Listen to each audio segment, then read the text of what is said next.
शान्ताकारं भुजङ्गशयनं पद्मनाभं सुरेशं विश्व आधारं गगनसदृशं मेघवर्णशुभाङ्गं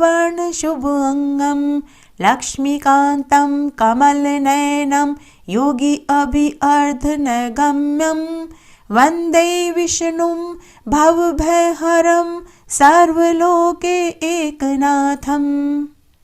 मंगलम भगवान विष्णु, मंगलम गरुड़ ध्वज, मंगलम पुंडरीकाक्ष, मंगलाय तन्नो हरि। जय श्री कृष्ण। राधे राधे। दोस्तों, आइए आज हम माघ मास के महात्म्य का 26वां अध्याय और 26वें दिन की पुण्य फल देने वाली कथा का श्रवण करेंगे। आइए सबसे पहले हम माघ मास का 26वां अध्याय सुनते हैं। इस अध्याय में हम सारस और एक वानर के पूर्व जन्म की कथा का श्रवण करेंगे। ईश्वर करे आपको इस कथा को सुनने का संपूर्ण फल प्राप्त हो। पथिक ब्राह्मण बोला कि हे प्रेत, तुमने सारस से कहे हुए वचन किस प्रकार सुने, मुझसे कहो। प्रेत ने कहा कि हे श्रेष्ठ कार्पटिक, मैं सारस के कहे हुए वचन तुमसे कहता हूँ, तुम ध्यान से सुनो। इस घने जंगल में घूसरा नदी जो पर्वत से निकली है, उसके पास ताल वृक्षों से घिरे हुए अथाह जल ताल हैं। वहां मतवाले हाथियों के झुंड रहते हैं। बड़े बड़े महाककुंभ शोभायमान हैं तथा चिकने जामुन के मनोहर वृक्ष हैं। वहां मैं घूमता हुआ भोजन की कामना से इसी नदी के तट पर थकान के कारण ठहर गया। वहीं पर सारस का एक जोड़ा किसी दूसरे वन से उड़कर बहुत से पक्षियों के साथ आया। वहां पर पानी पीकर तथा भारिया से रमण करके अपने बाएं पंख में सुख से मस्तक ढाप कर सो गया। इसके अनंतर लाल मुख, लाल नेत्र, तीखे ढाढ़ और नख वाला, बड़े बड़े रोए और लंबी पूंछ वाला बड़ा चंचल बलवान बंदर वृक्ष से उतरकर जहां सारस सोया हुआ था वह वहां आया और अनेक पक्षियों के देखते हुए उस क्रूर बुद्धि बंदर ने अपने हाथों से सारस के पैरों को कसकर पकड़ लिया। भय के मारे अन्य सभी पक्षी उड़कर अन्यत्र चले गए, परंतु भयभीत सारसी विलाप करती हुई वहीं रुक गई। नींद टूटने पर भय से उस सारस ने नेत्र चकित हो गए। सिर झुकाकर धैर्य के साथ उस दुष्ट भयंकर जान से मारने वाले बंदर की ओर देखकर मधुरवाणी से कहा कि हे वानर, तुम बिना अपराध के मुझको क्यों पीड़ा देते हो? तुम्हारे समान श्रेष्ठ प्राणी किसी को पीड़ा नहीं देते। हम अहिंसक प्रकृति वाले साधु दूसरों की वृत्ति से विमुख रहते हैं। जल की काई खाने वाले, आकाश में उड़ने वाले, वन में रहते हैं। अपनी ही स्त्री से प्रेम करने वाले, दूसरे की स्त्री को त्यागने वाले, दूसरों की बुराई से दूर रहने वाले, चोरी न करने वाले, बुरों का साथ न करने वाले तथा दूसरों को कष्ट न देने वाले, सब प्रकार से निरपराधी मुझको हे वानर छोड़ दो। मैं तुम्हारे पूर्व जन्म का सारा वृतांत जानता हूँ, परंतु तुम मेरा नहीं जानते। यह सुनकर बंदर ने सारस को छोड़ दिया और कुछ दूरी पर जाकर बैठ गया और बोला कि हे सारस, तुम ज्ञान निपुण पक्षी हो और मैं वन में घूमने वाला। तुम मेरे पूर्व जन्म का वृतांत कैसे जानते हो? कृपया करके मुझसे कहो। सारस ने कहा कि हे श्रेष्ठ वानर, सुनो। तुम पूर्व जन्म में पर्वतेश्वर विंध्याचल पर्वत के राजा थे। मैं अति पूजनीय ब्राह्मण तुम्हारे कुल का पुरोहित था, इस कारण तुमको भली भांति जानता हूँ। इस भूमि में तुमने सब प्रजा को पीड़ा देकर बहुत सा धन एकत्र किया था। हे वानर, इस प्रकार प्रजा के अत्यंत दुखी होने के कारण तुम अति दुखदायी कुंभीपाक नाम के नरक में फेंके गए, जहां बार बार मरने और जन्म लेने से तुम्हारे नारकीय शरीर में 3000 वर्ष बीत गए। उसके पश्चात दारुण शब्द के साथ रुदन करते हुए उस नरक की तीव्र अग्नि की यातना सहन करते हुए नरक से निकले और बचे हुए पाप के कारण अब तुम बंदर की योनि को प्राप्त होकर मुझको मारना चाहते हो। पहले तुमने ब्राह्मण के बगीचे में बिना उसके पूछे अपने बल के कारण उसके पके हुए केले खाए थे। उसी पाप के भयंकर फल से तुम वानर होकर यहाँ वनवासी हुए हो। ऐसी कथा सुनकर वानर ने सारस से कहा कि तुम ठीक जानते हो तो बताओ, तुम पक्षी कैसे हुए? सारस बोला कि हे वानर, मैं तुमको अपना कारण भी बतलाता हूँ कि किस कर्म से मैं पक्षी होकर इस दुर्गति को प्राप्त हुआ। तुमने पूर्व जन्म में सूर्य ग्रहण में नर्मदा नदी के तट पर बहुत से ब्राह्मणों के निमित्त अन्न के 100 ढेर दान किए थे। मैं राजा का पुरोहित हूँ, मन में यह समझकर और मद में आकर लोभवश ब्राह्मणों को थोड़ा सा अन्न देकर बाकी सारा अन्न मैंने खुद रख लिया। ब्राह्मणों के इस असाधारण द्रव्य के अपहरण करने से उत्पन्न पाप से मैं काल सूत्र तथा रक्त कर्दम नामक नरक में गिराया गया, जहाँ सर्वत्र कीड़े रेंगते हैं, जो दुर्गंध और पीव से भरा हुआ था। अग्नि जैसी तप्त वायु में नाभि पर्यंत नीचे को सिर किए पड़ा रहा। मैं पीव आदि चाटता रहा, यही मेरा भोजन था। और उसके ऊपर मेरे शरीर को बड़े बड़े गिद्ध, कौवे और कीड़े बराबर काटते और खाते थे। उस समय मेरा एक क्षण महाकल्प के समान प्रतीत होता था। 3000 वर्ष तक मुझे इस प्रकार की घोर यातना भोगते हुए बीत गए। पुरोहित कर्म बड़ा ही पापकारी होता है। देव द्वारा जीविका, ब्राह्मण द्वारा जीविका, जिसमें भी विशेष कर राजा का दान महाघोर कष्टकारी होता है। ये नरकगामी है, ऐसा तत्वज्ञानी लोग कहते हैं। नरक से निकलकर मैंने किसी प्रारब्धवश उद्धार पाकर कर्मफल से अब पक्षी का जन्म पाया है। मैं कारण सहित सारा वृतांत कहता हूँ, तुम ध्यान से सुनो। मैंने बहन के घर से पूर्व जन्म में कांसे का बर्तन चुराकर जुबारी को दिया था, इसी कारण मैं सारस हुआ। यह मेरी स्त्री पूर्व जन्म में ब्राह्मणी थी और इसने भी कांसे की भयंकर चोरी करी थी। इससे यह मेरी सरधर्मिणी भार्या सारसी हुई। मैंने बीती हुई तथा वर्तमान स्थिति तुम्हें कह सुनाई। अब भविष्य में होने वाली वार्ता सुनो। आगे को मैं और तुम दोनों हंस होकर, यह मेरी सारसी भार्या हंसनी होकर काम रूप देश में सुख पूर्वक निवास करेंगे। उसके पश्चात हम लोग कल्याणी यागिनी में जाएंगे, वहां दुर्लभ मनुष्य जन्म पाएंगे। शिवजी की माया से मोहित प्राणी इस मनुष्य योनि में पुण्य और पाप दोनों ही करते हैं, परंतु उन्हें कर्म के अनुसार सुख और दुख का फल अवश्य प्राप्त होता है। इसी से सभी प्राणियों को सर्वदा धर्म का सेवन करना चाहिए। देवता, असुर, मनुष्य, व्याघ्र, कीड़े मकोड़े, जलचर आदि किसी से भी यह दुख स्वरूप कंटक मार्ग छूटा नहीं है। केवल विरक्त योगी लोग ही इस कंटक रूपी मार्ग से दूर रहते हैं। इस प्रकार ईश्वर की माया को जानकर बड़े बड़े बुद्धिमान शोक, ताप तथा व्यथा नहीं करते। मैं पूर्व जन्म के किए हुए कर्म के फल को उलट नहीं सकता। हे वानर, किसी भी उपाय से व बुद्धि से देवता लोग भी इसको पलट नहीं सकते। पहले तुम राजा थे, बाद में नरक में गए और अब तुम वानर हुए हो, फिर आगे भी ऐसा ही जन्म पाओगे। ऐसा समझकर बिना शोक किए हुए तुम आनंद पूर्वक इस वन में विचरण करते हुए काल की प्रतीक्षा करो, और हम भी ईश्वर की माया से बंधे हुए अपना जंगल जंगल भ्रमण करके धैर्य धारण किए जन्म बिताते हैं।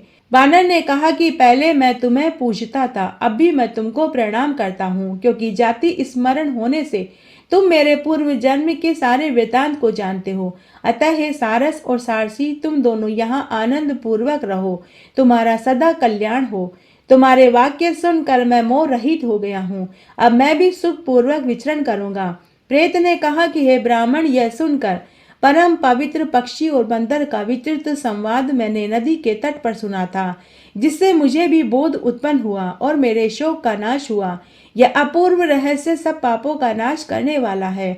जो कोई भी भक्ति पूर्वक माघ मास में इस महात्म्य को पढ़ता, सुनता या सुनाता है, उसे सुलभ ही ज्ञान प्राप्त हो जाता है। बोलिए विष्णु भगवान की जय, माता लक्ष्मी की जय। आइए अब हम एक पौराणिक कथा का श्रवण करते हैं। एक बार पुत्र शोक से पीड़ित विश्वकर्मा ने कठोर तपस्या करी। उनकी तपस्या से प्रसन्न होकर लोक पितामह ब्रह्मा जी ने प्रजापति त्वष्टा से कहा कि हे सुव्रत, मैं तुम्हारी तपस्या से प्रसन्न हुआ, तुम कोई एक वरदान मांग लो। तब त्वष्टा ने अत्यंत हर्ष से भरकर वरदान मांगा, हे भगवान, मुझे ऐसा पुत्र दीजिए जो देवताओं के लिए भी भयंकर हो, संपूर्ण देवताओं और इंद्र को भी मार डालने की जिसमें शक्ति हो। तब पितामह ब्रह्मा जी ने तथास्तु का वरदान दिया और अंतर्ध्यान हो गए। उस वरदान से तत्काल ही वहां एक बड़ा अद्भुत दैत्य प्रकट हो गया, जो वत्र नाम से प्रसिद्ध हुआ। वह असुर प्रतिदिन 400 हाथ बढ़ने लगा। पूर्व काल में अमृत मंथन के समय देवताओं ने जिन दैत्यों को मार डाला था और शुक्राचार्य ने पुनः जिन्हें जीवित कर दिया था। उनमें से राजा बलि को छोड़कर शेष सभी दैत्य पाताल से निकलकर वत्रासुर के पास चले गए। पाताल से आए हुए असुरों के साथ वत्रासुर ने अकेले ही अपने विशाल शरीर द्वारा संपूर्ण भूमंडल को ढक दिया। उस समय उससे पीड़ित हुए सभी तपस्वी ऋषि मुनि ब्रह्मा जी के पास गए। उन्होंने अपना सारा कष्ट कह सुनाया। तब ब्रह्मा जी ने गंधर्वों, मरुदगणों तथा इंद्र आदि देवताओं से विश्वकर्मा क्या करना चाहता है यह बताया और कहा कि विश्वकर्मा ने बड़ी भारी तपस्या करके तुम सब लोगों का वध करने के लिए अत्यंत ही तेजस्वी वत्रासुर को उत्पन्न किया है। वह सब दैत्यों का महान अधीश्वर बन गया है। अब तुम लोग ऐसा प्रयत्न करो जिससे वह तुम्हारे द्वारा मारा जा सके। ब्रह्मा जी का यह वचन सुनकर इंद्र आदि देवताओं ने कहा कि हे ईश्वर, जब हमारे ये इंद्र ब्रह्महत्या से मुक्त होकर स्वर्ग के सिंहासन पर बिठाए गए उस समय हम लोगों के द्वारा एक न करने योग्य कार्य हो गया। अब उस भूल के दुष्परिणाम से पार पाना हमारे लिए कठिन है। भूल यह हुई कि हम अज्ञानियों ने अपने अनेक प्रकार के अस्त्र शस्त्र महर्षि दधीचि के आश्रम में रख दिए थे। उन शस्त्रों के बिना अब हम यह युद्ध नहीं कर पाएंगे। तब ब्रह्मा जी की आज्ञा से सभी देवता दधीचि ऋषि के आश्रम में गए और उनसे बोले कि हे मुनिवर, हमने पूर्व काल में जो अस्त्र शस्त्र आपके आश्रम में रखे थे वे अब हमें पुनः चाहिए। यह सुनकर दधीचि ऋषि मुस्कुराते हुए बोले कि हे बड़भागी देवताओं, आपके उन अस्त्रों को बहुत काल से यहाँ व्यर्थ रखा हुआ जानकर मैंने सबको पी लिया। उनकी यह बात सुनकर देवता बहुत चिंतित हुए। पुनः ब्रह्मा जी के पास लौटकर मुनि की सारी बातें कह सुनाई। तब ब्रह्मा जी ने सबके अभिष्ट कार्य की सिद्धि के लिए देवताओं से कहा कि अब तुम लोग दधीचि से उनकी हड्डियां मांग लो।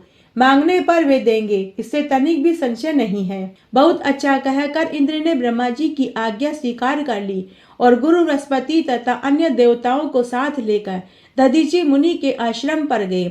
वह आश्रम अनेक प्रकार के जीव जंतुओं से युक्त था, पारस्परिक वेर भाव से रहित था। वहां बिल्ली और चूहा एक दूसरे को देखकर प्रसन्न रहते थे।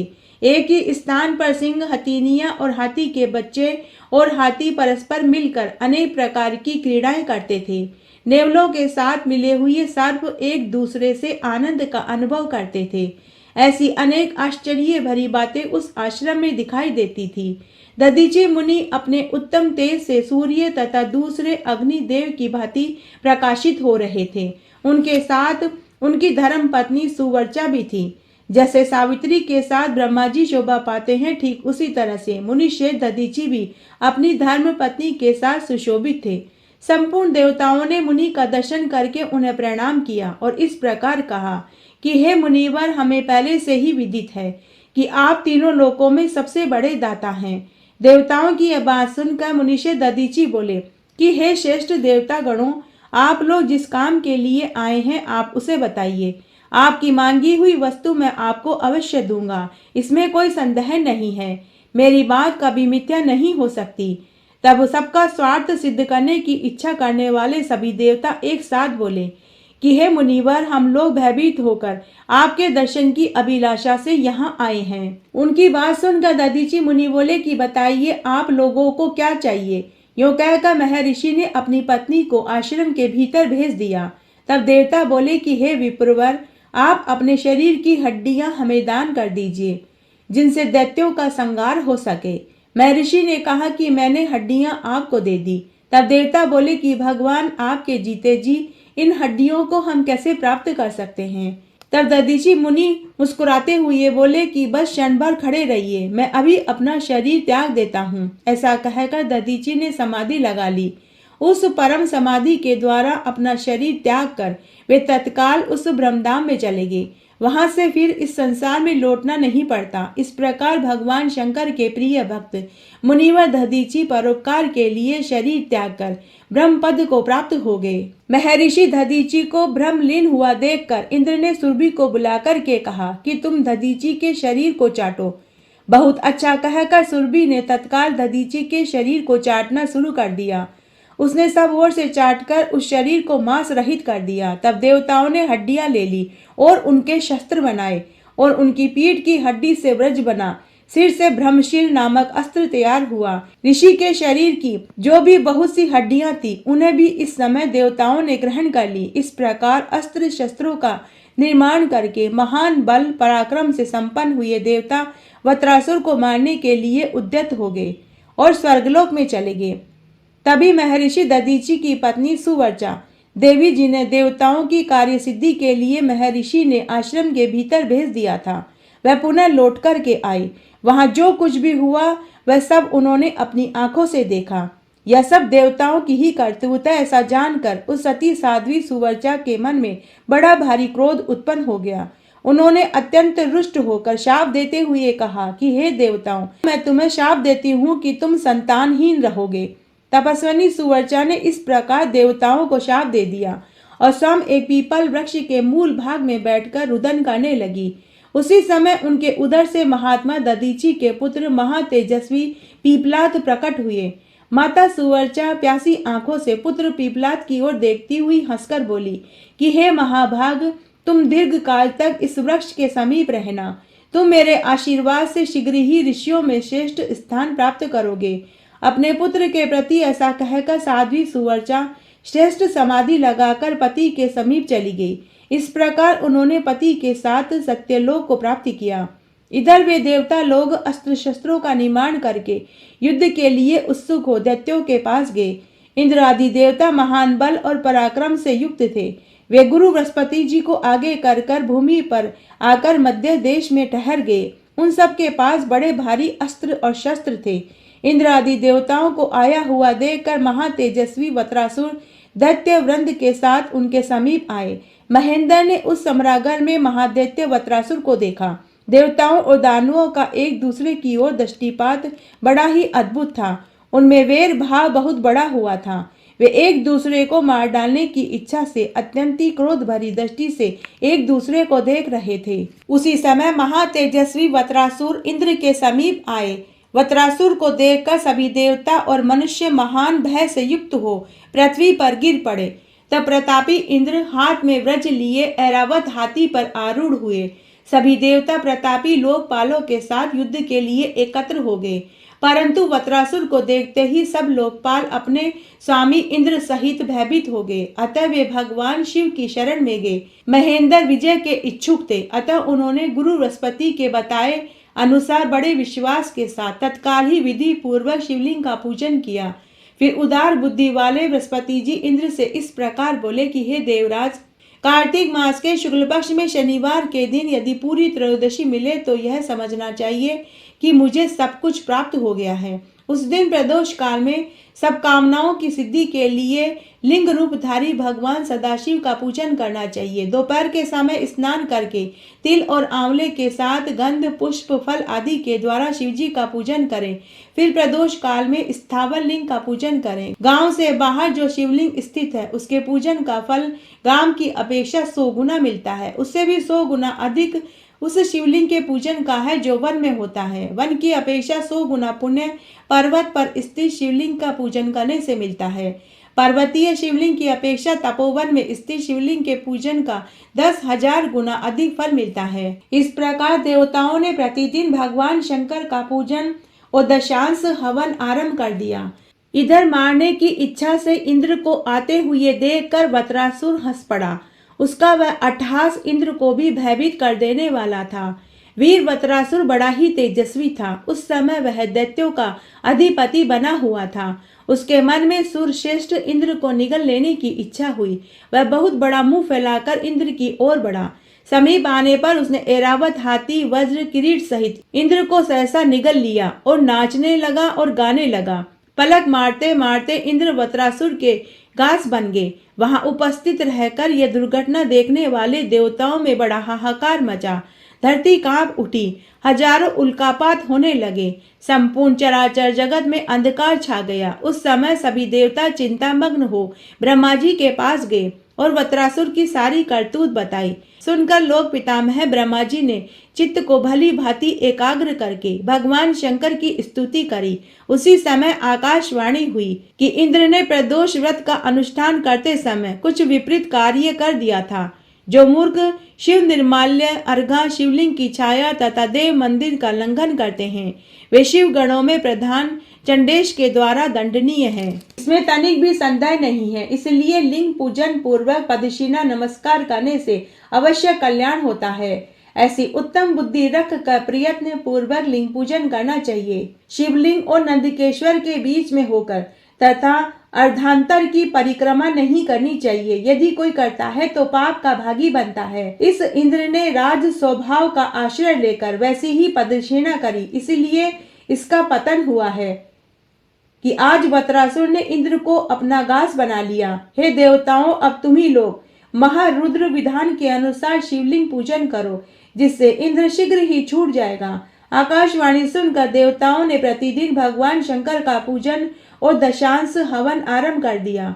तब देवराज इंद्र भगवान शिव के प्रसाद से सहसा ही वत्रासुर का पेट फाड़कर बाहर निकल आए।